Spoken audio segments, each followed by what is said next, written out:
আমার মামনিটা আছে, আমার মামনিটা আছে।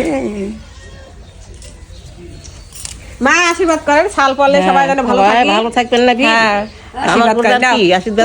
তুমিও নাও মা, ফোঁটা নাও, ঠাকুমার কাছে ফোঁটা নাও।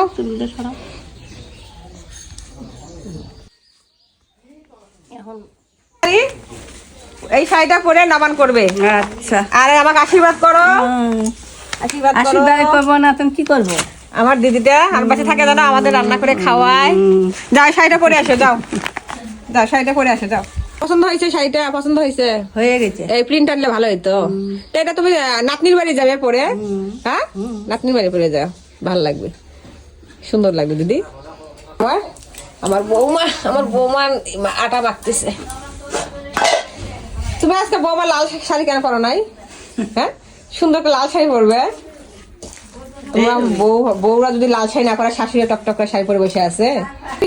আমাদের হিন্দু শাস্ত্রে এই জিনিসগুলো খুবই সুন্দর। আজকে নবান্নের দিন সবাই সবাইকে প্রণাম করব, যারা বড় বয়োজ্যেষ্ঠ আমরা সবাইকে প্রণাম করবো। দাদা প্রণাম করো, প্রণাম করো, এই বাবা প্রণাম করো।